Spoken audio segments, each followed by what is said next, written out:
प्रिय भक्तों, हर हर महादेव। तो आज सोमवार है जो सबसे सरल स्वभाव के देवता भोलेनाथ को समर्पित है। आज सोमवार के दिन भगवान शिव के मंत्रों का जाप या सुनने मात्र से ही पितृदोष, काल सर्प दोष, राहु केतु तथा शनि की पीड़ा से मुक्ति मिलती है। इस दिन भगवान शिव के मंत्रों को श्रवण करने से विशेष फल की प्राप्ति होती है और सभी मनोकामनाएं पूर्ण होती है। तो आज हम आपको भगवान शिव का एक ऐसा मंत्र सुनाने जा रहे हैं जिसका जाप या श्रवण नियमित रूप से करने से भगवान शिव अपने भक्तों की सभी मनोकामनाएं पूरी करते हैं। और यदि कोई व्यक्ति भय मुक्त, रोग मुक्त जीवन चाहता है और अकाल मृत्यु के डर से खुद को दूर करना चाहता है तो उसे महामृत्युंजय मंत्र का जाप या श्रवण करना चाहिए। तो आइए भक्तों, भगवान शिव के इस महामंत्र का श्रवण कर लेते हैं। तो उसके लिए बस आपको इस मंत्र को अपने घर या दुकान पर मोबाइल फोन पर चला देना है और ध्यान रहे इस मंत्र का कम से कम 108 बार जाप करें। और अगर किसी कारण से आप इस मंत्र का जाप करने में असमर्थ हैं तो आप इस मंत्र को अपने मोबाइल फोन पर लगाकर 108 बार अवश्य सुन ले। और आपको वीडियो पसंद आए तो वीडियो को भी लाइक कर दे और हमारे चैनल को सब्सक्राइब भी जरूर से कर ले।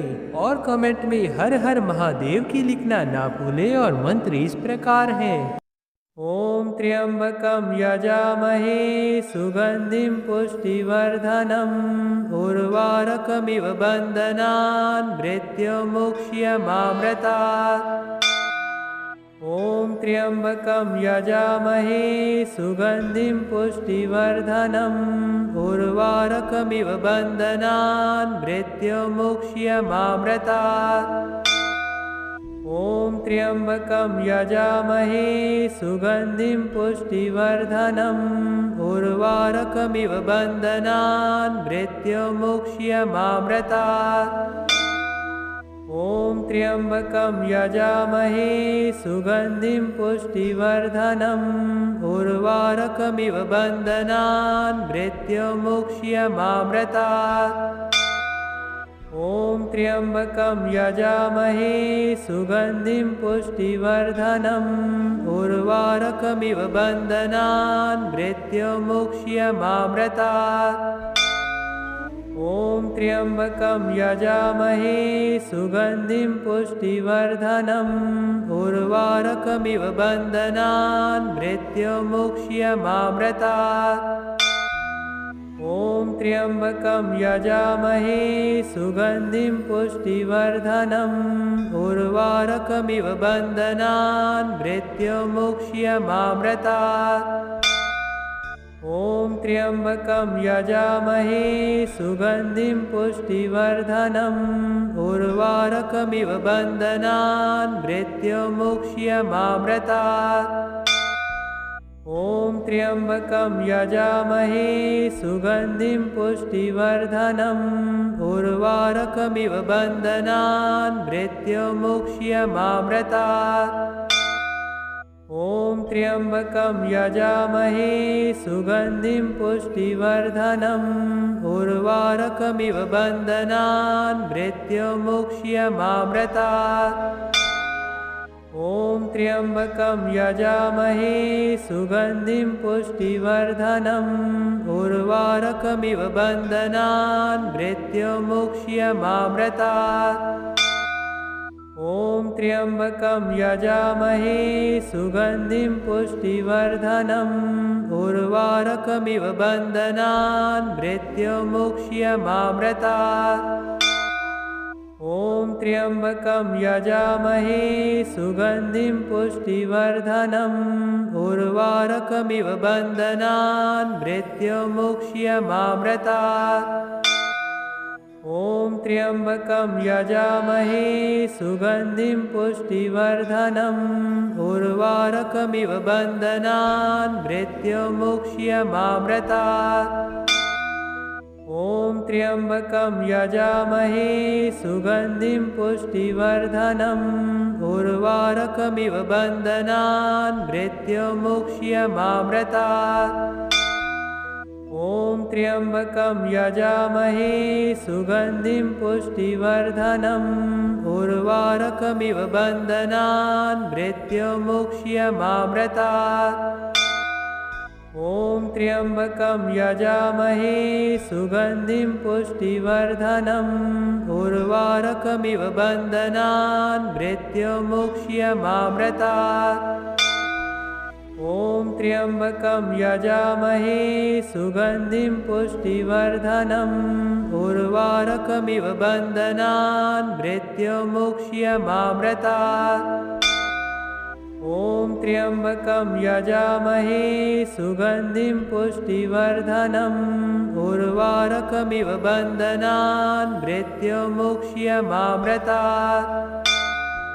ॐ त्र्यम्बकं यजामहे सुगन्धिं पुष्टिवर्धनम् उर्वारुकमिव बन्धनान् मृत्युमुक्ष्यमामृतात्।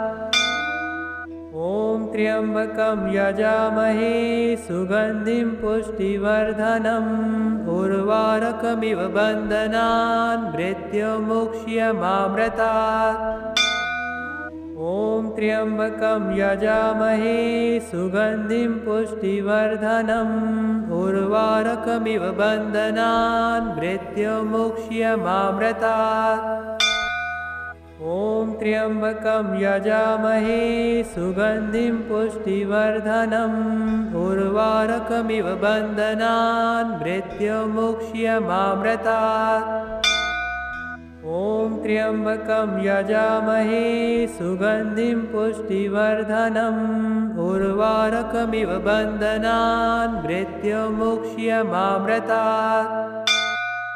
ॐ त्र्यम्बकं यजामहे सुगन्धिं पुष्टिवर्धनम् उर्वारुकमिव बन्धनान् मृत्युमुक्ष्यमामृतात्। ॐ त्र्यम्बकं यजामहे सुगन्धिं पुष्टिवर्धनम् उर्वारुकमिव बन्धनान् मृत्युमुक्ष्यमामृतात्। ॐ त्र्यम्बकं यजामहे सुगन्धिं पुष्टिवर्धनम् उर्वारुकमिव बन्धनान् मृत्युमुक्ष्यमामृतात्। ॐ त्र्यम्बकं यजामहे सुगन्धिं पुष्टिवर्धनम् उर्वारुकमिव बन्धनान् मृत्युमुक्ष्यमामृतात्। ॐ त्र्यम्बकं यजामहे सुगन्धिं पुष्टिवर्धनम् उर्वारुकमिव बन्धनान् मृत्युमुक्ष्यमामृतात्। ॐ त्र्यम्बकं यजामहे सुगन्धिं पुष्टिवर्धनम् उर्वारुकमिव बन्धनान् मृत्युमुक्ष्यमामृतात्। ॐ त्र्यम्बकं यजामहे सुगन्धिं पुष्टिवर्धनम् उर्वारुकमिव बन्धनान् मृत्युमुक्ष्यमामृतात्। ॐ त्र्यम्बकं यजामहे सुगन्धिं पुष्टिवर्धनम् उर्वारुकमिव बन्धनान् मृत्युमुक्ष्यमामृतात्। ॐ त्र्यम्बकं यजामहे सुगन्धिं पुष्टिवर्धनम् उर्वारुकमिव बन्धनान् मृत्युमुक्ष्यमामृतात्। ॐ त्र्यम्बकं यजामहे सुगन्धिं पुष्टिवर्धनम् उर्वारुकमिव बन्धनान् मृत्युमुक्ष्यमामृतात्। ॐ त्र्यम्बकं यजामहे सुगन्धिं पुष्टिवर्धनम् उर्वारुकमिव बन्धनान् मृत्युमुक्ष्यमामृतात्। ॐ त्र्यम्बकं यजामहे सुगन्धिं पुष्टिवर्धनम् उर्वारुकमिव बन्धनान् मृत्युमुक्ष्यमामृतात्।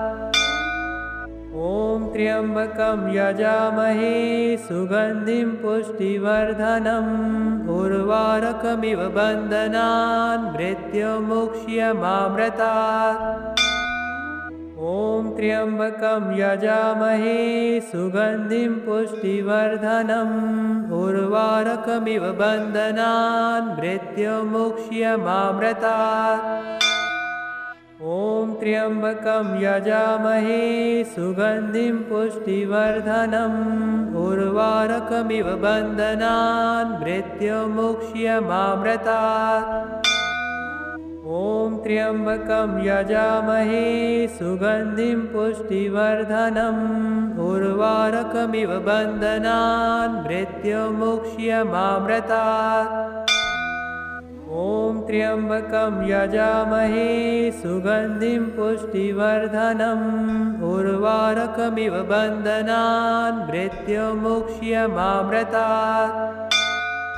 ॐ त्र्यम्बकं यजामहे सुगन्धिं पुष्टिवर्धनम् उर्वारुकमिव बन्धनान् मृत्युमुक्ष्यमामृतात्।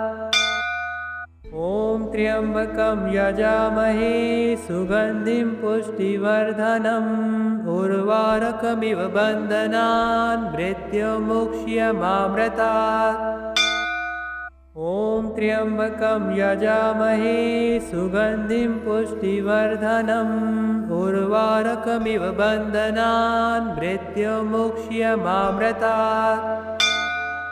ॐ त्र्यम्बकं यजामहे सुगन्धिं पुष्टिवर्धनम् उर्वारुकमिव बन्धनान् मृत्युमुक्ष्यमामृतात्।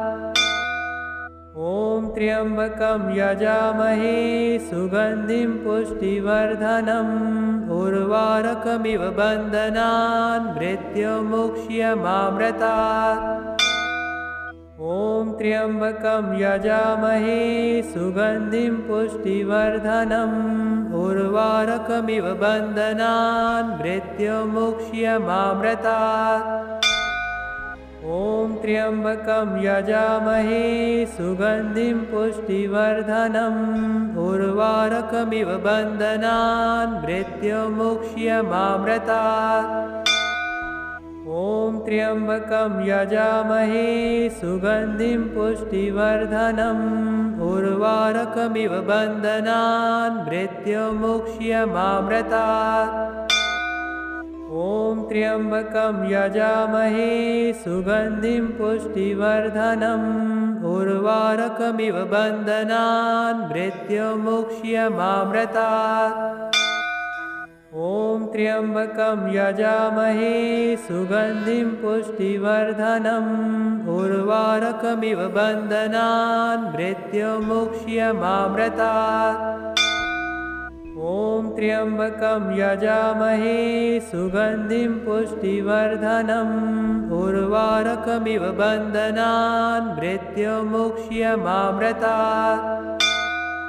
ॐ त्र्यम्बकं यजामहे सुगन्धिं पुष्टिवर्धनम् उर्वारुकमिव बन्धनान् मृत्युमुक्ष्यमामृतात्। ॐ त्र्यम्बकं यजामहे सुगन्धिं पुष्टिवर्धनम् उर्वारुकमिव बन्धनान् मृत्युमुक्ष्यमामृतात्। ॐ त्र्यम्बकं यजामहे सुगन्धिं पुष्टिवर्धनम् उर्वारुकमिव बन्धनान् मृत्युमुक्ष्यमामृतात्। ॐ त्र्यम्बकं यजामहे सुगन्धिं पुष्टिवर्धनम् उर्वारुकमिव बन्धनान् मृत्युमुक्ष्यमामृतात्। ॐ त्र्यम्बकं यजामहे सुगन्धिं पुष्टिवर्धनम् उर्वारुकमिव बन्धनान् मृत्युमुक्ष्यमामृतात्। ॐ त्र्यम्बकं यजामहे सुगन्धिं पुष्टिवर्धनम् उर्वारुकमिव बन्धनान् मृत्युमुक्ष्यमामृतात्। ॐ त्र्यम्बकं यजामहे सुगन्धिं पुष्टिवर्धनम् उर्वारुकमिव बन्धनान् मृत्युमुक्ष्यमामृतात्। ॐ त्र्यम्बकं यजामहे सुगन्धिं पुष्टिवर्धनम् उर्वारुकमिव बन्धनान् मृत्युमुक्ष्यमामृतात्। ॐ त्र्यम्बकं यजामहे सुगन्धिं पुष्टिवर्धनम् उर्वारुकमिव बन्धनान् मृत्युमुक्ष्यमामृतात्। ॐ त्र्यम्बकं यजामहे सुगन्धिं पुष्टिवर्धनम् उर्वारुकमिव बन्धनान् मृत्युमुक्ष्यमामृतात्। ॐ त्र्यम्बकं यजामहे सुगन्धिं पुष्टिवर्धनम् उर्वारुकमिव बन्धनान् मृत्युमुक्ष्यमामृतात्। ॐ त्र्यम्बकं यजामहे सुगन्धिं पुष्टिवर्धनम् उर्वारुकमिव बन्धनान् मृत्युमुक्ष्यमामृतात्। ॐ त्र्यम्बकं यजामहे सुगन्धिं पुष्टिवर्धनम् उर्वारुकमिव बन्धनान् मृत्युमुक्ष्यमामृतात्।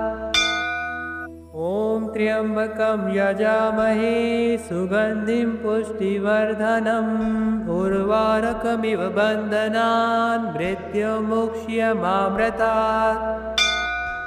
ॐ त्र्यम्बकं यजामहे सुगन्धिं पुष्टिवर्धनम् उर्वारुकमिव बन्धनान् मृत्युमुक्ष्यमामृतात्। ॐ त्र्यम्बकं यजामहे सुगन्धिं पुष्टिवर्धनम् उर्वारुकमिव बन्धनान् मृत्युमुक्ष्यमामृतात्। ॐ त्र्यम्बकं यजामहे सुगन्धिं पुष्टिवर्धनम् उर्वारुकमिव बन्धनान् मृत्युमुक्ष्यमामृतात्।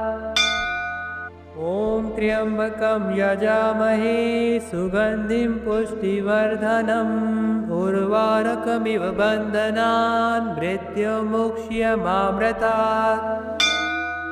ॐ त्र्यम्बकं यजामहे सुगन्धिं पुष्टिवर्धनम् उर्वारुकमिव बन्धनान् मृत्युमुक्ष्यमामृतात्। ॐ त्र्यम्बकं यजामहे सुगन्धिं पुष्टिवर्धनम् उर्वारुकमिव बन्धनान् मृत्युमुक्ष्यमामृतात्। ॐ त्र्यम्बकं यजामहे सुगन्धिं पुष्टिवर्धनम् उर्वारुकमिव बन्धनान् मृत्युमुक्ष्यमामृतात्। ॐ त्र्यम्बकं यजामहे सुगन्धिं पुष्टिवर्धनम् उर्वारुकमिव बन्धनान् मृत्युमुक्ष्यमामृतात्। ॐ त्र्यम्बकं यजामहे सुगन्धिं पुष्टिवर्धनम् उर्वारुकमिव बन्धनान् मृत्युमुक्ष्यमामृतात्। ॐ त्र्यम्बकं यजामहे सुगन्धिं पुष्टिवर्धनम् उर्वारुकमिव बन्धनान् मृत्युमुक्ष्यमामृतात्। ॐ त्र्यम्बकं यजामहे सुगन्धिं पुष्टिवर्धनम् उर्वारुकमिव बन्धनान् मृत्युमुक्ष्यमामृतात्। ॐ त्र्यम्बकं यजामहे सुगन्धिं पुष्टिवर्धनम् उर्वारुकमिव बन्धनान् मृत्युमुक्ष्यमामृतात्। ॐ त्र्यम्बकं यजामहे सुगन्धिं पुष्टिवर्धनम् उर्वारुकमिव बन्धनान् मृत्युमुक्ष्यमामृतात्। ॐ त्र्यम्बकं यजामहे सुगन्धिं पुष्टिवर्धनम् उर्वारुकमिव बन्धनान् मृत्युमुक्ष्यमामृतात्। ॐ त्र्यम्बकं यजामहे सुगन्धिं पुष्टिवर्धनम् उर्वारुकमिव बन्धनान् मृत्युमुक्ष्यमामृतात्। ॐ त्र्यम्बकं यजामहे सुगन्धिं पुष्टिवर्धनम् उर्वारुकमिव बन्धनान् मृत्युमुक्ष्यमामृतात्। ॐ त्र्यम्बकं यजामहे सुगन्धिं पुष्टिवर्धनम् उर्वारुकमिव बन्धनान् मृत्युमुक्ष्यमामृतात्। ॐ त्र्यम्बकं यजामहे सुगन्धिं पुष्टिवर्धनम् उर्वारुकमिव बन्धनान् मृत्युमुक्ष्यमामृतात्। ॐ त्र्यम्बकं यजामहे सुगन्धिं पुष्टिवर्धनम् उर्वारुकमिव बन्धनान् मृत्युमुक्ष्यमामृतात्।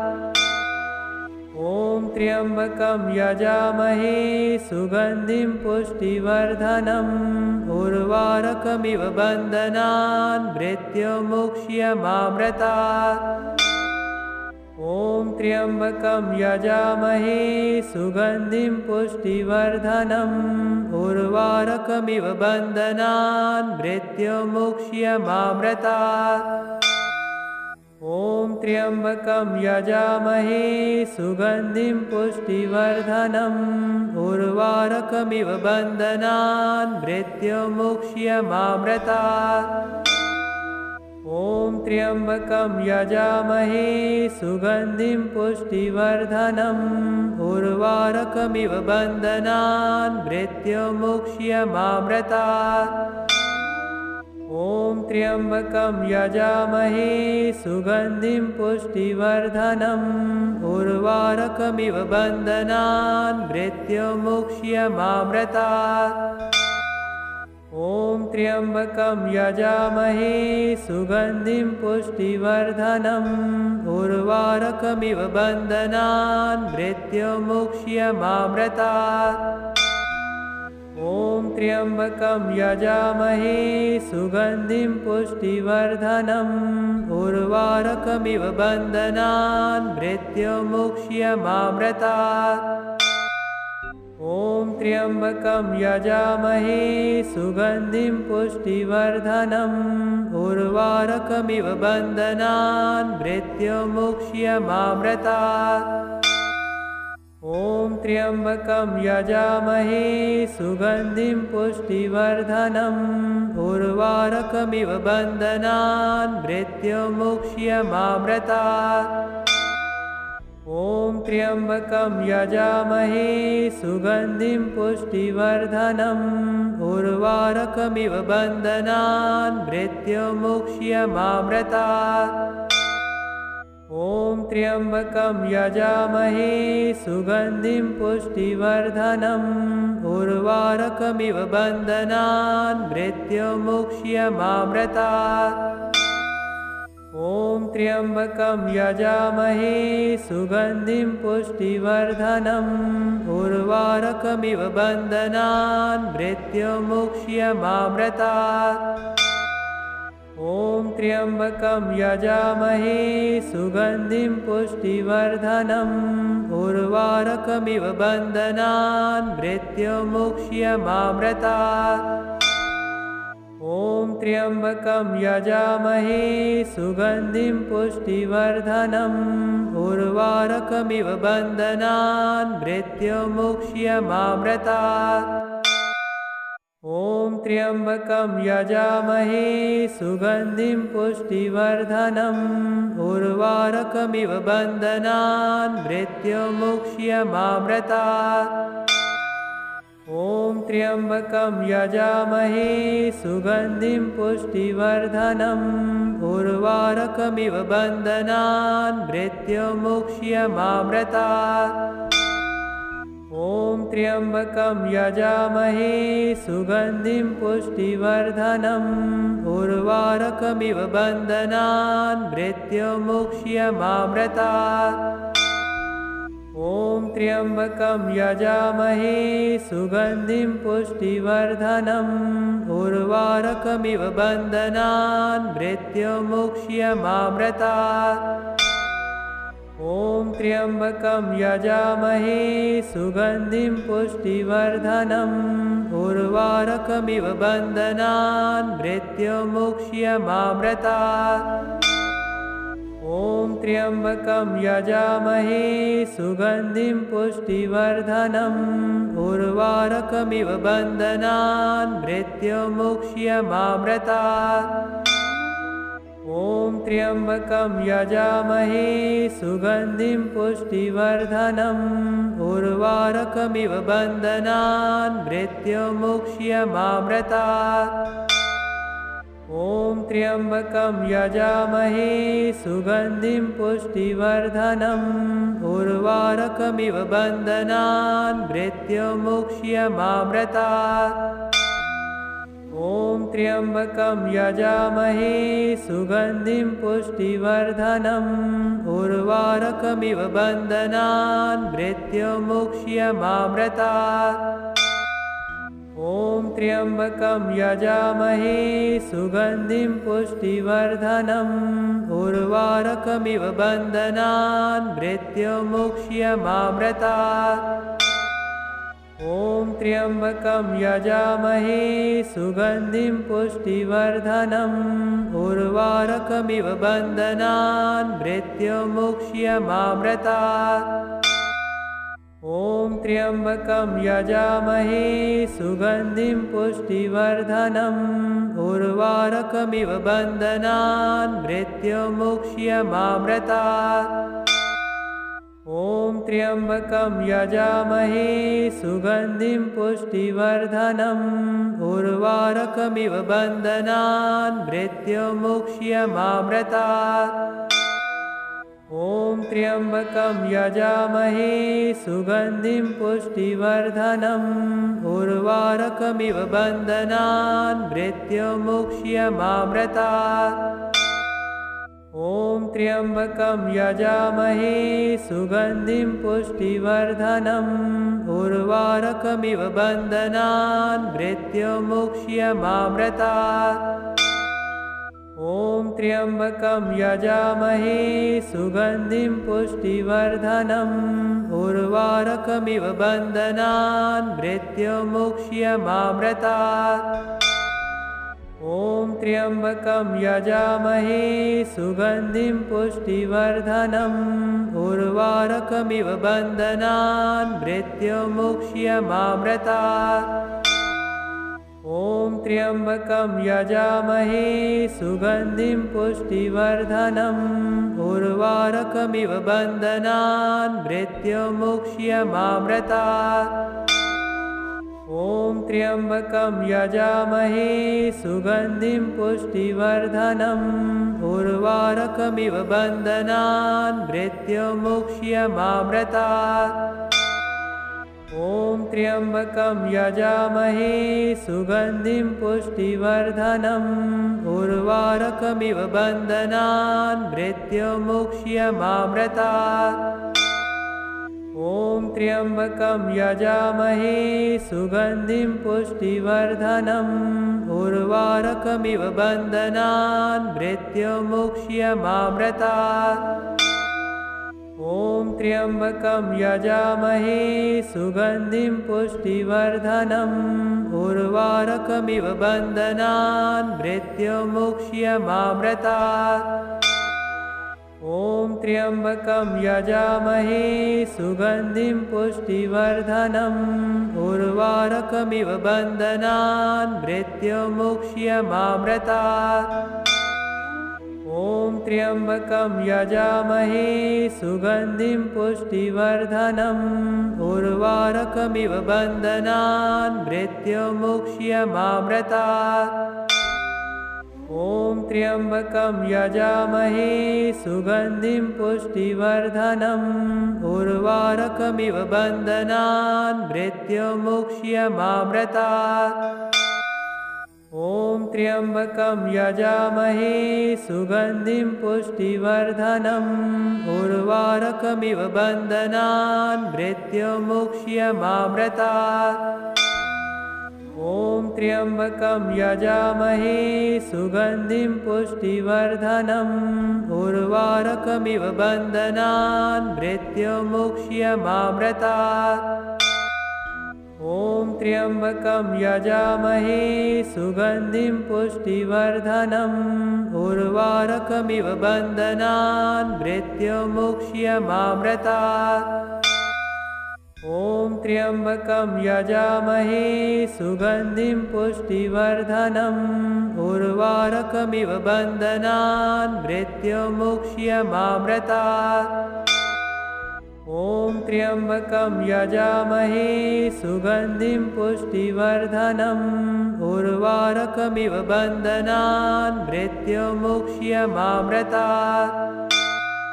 ॐ त्र्यम्बकं यजामहे सुगन्धिं पुष्टिवर्धनम् उर्वारुकमिव बन्धनान् मृत्युमुक्ष्यमामृतात्।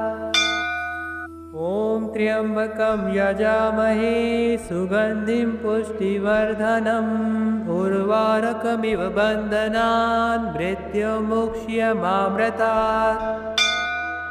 ॐ त्र्यम्बकं यजामहे सुगन्धिं पुष्टिवर्धनम् उर्वारुकमिव बन्धनान् मृत्युमुक्ष्यमामृतात्।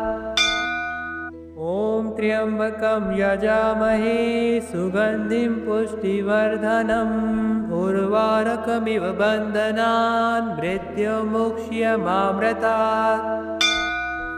ॐ त्र्यम्बकं यजामहे सुगन्धिं पुष्टिवर्धनम् उर्वारुकमिव बन्धनान् मृत्युमुक्ष्यमामृतात्। ॐ त्र्यम्बकं यजामहे सुगन्धिं पुष्टिवर्धनम् उर्वारुकमिव बन्धनान् मृत्युमुक्ष्यमामृतात्। ॐ त्र्यम्बकं यजामहे सुगन्धिं पुष्टिवर्धनम् उर्वारुकमिव बन्धनान् मृत्युमुक्ष्यमामृतात्। ॐ त्र्यम्बकं यजामहे सुगन्धिं पुष्टिवर्धनम् उर्वारुकमिव बन्धनान् मृत्युमुक्ष्यमामृतात्। ॐ त्र्यम्बकं यजामहे सुगन्धिं पुष्टिवर्धनम् उर्वारुकमिव बन्धनान् मृत्युमुक्ष्यमामृतात्। ॐ त्र्यम्बकं यजामहे सुगन्धिं पुष्टिवर्धनम् उर्वारुकमिव बन्धनान् मृत्युमुक्ष्यमामृतात्। ॐ त्र्यम्बकं यजामहे सुगन्धिं पुष्टिवर्धनम् उर्वारुकमिव बन्धनान् मृत्युमुक्ष्यमामृतात्। ॐ त्र्यम्बकं यजामहे सुगन्धिं पुष्टिवर्धनम् उर्वारुकमिव बन्धनान् मृत्युमुक्ष्यमामृतात्। ॐ त्र्यम्बकं यजामहे सुगन्धिं पुष्टिवर्धनम् उर्वारुकमिव बन्धनान् मृत्युमुक्ष्यमामृतात्। ॐ त्र्यम्बकं यजामहे सुगन्धिं पुष्टिवर्धनम् उर्वारुकमिव बन्धनान् मृत्युमुक्ष्यमामृतात्। ॐ त्र्यम्बकं यजामहे सुगन्धिं पुष्टिवर्धनम् उर्वारुकमिव बन्धनान् मृत्युमुक्ष्यमामृतात्। ॐ त्र्यम्बकं यजामहे सुगन्धिं पुष्टिवर्धनम् उर्वारुकमिव बन्धनान् मृत्युमुक्ष्यमामृतात्। ॐ त्र्यम्बकं यजामहे सुगन्धिं पुष्टिवर्धनम् उर्वारुकमिव बन्धनान् मृत्युमुक्ष्यमामृतात्। ॐ त्र्यम्बकं यजामहे सुगन्धिं पुष्टिवर्धनम् उर्वारुकमिव बन्धनान् मृत्युमुक्ष्यमामृतात्। ॐ त्र्यम्बकं यजामहे सुगन्धिं पुष्टिवर्धनम् उर्वारुकमिव बन्धनान् मृत्युमुक्ष्यमामृतात्। ॐ त्र्यम्बकं यजामहे सुगन्धिं पुष्टिवर्धनम् उर्वारुकमिव बन्धनान् मृत्युमुक्ष्यमामृतात्। ॐ त्र्यम्बकं यजामहे सुगन्धिं पुष्टिवर्धनम् उर्वारुकमिव बन्धनान् मृत्युमुक्ष्यमामृतात्। ॐ त्र्यम्बकं यजामहे सुगन्धिं पुष्टिवर्धनम् उर्वारुकमिव बन्धनान् मृत्युमुक्ष्यमामृतात्। ॐ त्र्यम्बकं यजामहे सुगन्धिं पुष्टिवर्धनम् उर्वारुकमिव बन्धनान् मृत्युमुक्ष्यमामृतात्। ॐ त्र्यम्बकं यजामहे सुगन्धिं पुष्टिवर्धनम् उर्वारुकमिव बन्धनान् मृत्युमुक्ष्यमामृतात्। ॐ त्र्यम्बकं यजामहे सुगन्धिं पुष्टिवर्धनम् उर्वारुकमिव बन्धनान् मृत्युमुक्ष्यमामृतात्। ॐ त्र्यम्बकं यजामहे सुगन्धिं पुष्टिवर्धनम् उर्वारुकमिव बन्धनान् मृत्युमुक्ष्यमामृतात्। ॐ त्र्यम्बकं यजामहे सुगन्धिं पुष्टिवर्धनम् उर्वारुकमिव बन्धनान् मृत्युमुक्ष्यमामृतात्। ॐ त्र्यम्बकं यजामहे सुगन्धिं पुष्टिवर्धनम् उर्वारुकमिव बन्धनान् मृत्युमुक्ष्यमामृतात्। ॐ त्र्यम्बकं यजामहे सुगन्धिं पुष्टिवर्धनम् उर्वारुकमिव बन्धनान् मृत्युमुक्ष्यमामृतात्। ॐ त्र्यम्बकं यजामहे सुगन्धिं पुष्टिवर्धनम् उर्वारुकमिव बन्धनान् मृत्युमुक्ष्यमामृतात्। ॐ त्र्यम्बकं यजामहे सुगन्धिं पुष्टिवर्धनम् उर्वारुकमिव बन्धनान् मृत्युमुक्ष्यमामृतात्। ॐ त्र्यम्बकं यजामहे सुगन्धिं पुष्टिवर्धनम् उर्वारुकमिव बन्धनान् मृत्युमुक्ष्यमामृतात्। ॐ त्र्यम्बकं यजामहे सुगन्धिं पुष्टिवर्धनम् उर्वारुकमिव बन्धनान् मृत्युमुक्ष्यमामृतात्। ॐ त्र्यम्बकं यजामहे सुगन्धिं पुष्टिवर्धनम् उर्वारुकमिव बन्धनान् मृत्युमुक्ष्यमामृतात्। ॐ त्र्यम्बकं यजामहे सुगन्धिं पुष्टिवर्धनम् उर्वारुकमिव बन्धनान् मृत्युमुक्ष्यमामृतात्। ॐ त्र्यम्बकं यजामहे सुगन्धिं पुष्टिवर्धनम् उर्वारुकमिव बन्धनान् मृत्युमुक्ष्यमामृतात्। ॐ त्र्यम्बकं यजामहे सुगन्धिं पुष्टिवर्धनम् उर्वारुकमिव बन्धनान् मृत्युमुक्ष्यमामृतात्। ॐ त्र्यम्बकं यजामहे सुगन्धिं पुष्टिवर्धनम् उर्वारुकमिव बन्धनान् मृत्युमुक्ष्यमामृतात्। ॐ त्र्यम्बकं यजामहे सुगन्धिं पुष्टिवर्धनम् उर्वारुकमिव बन्धनान् मृत्युमुक्ष्यमामृतात्। ॐ त्र्यम्बकं यजामहे सुगन्धिं पुष्टिवर्धनम् उर्वारुकमिव बन्धनान् मृत्युमुक्ष्यमामृतात्। ॐ त्र्यम्बकं यजामहे सुगन्धिं पुष्टिवर्धनम् उर्वारुकमिव बन्धनान् मृत्युमुक्ष्यमामृतात्। ॐ त्र्यम्बकं यजामहे सुगन्धिं पुष्टिवर्धनम् उर्वारुकमिव बन्धनान् मृत्युमुक्ष्यमामृतात्।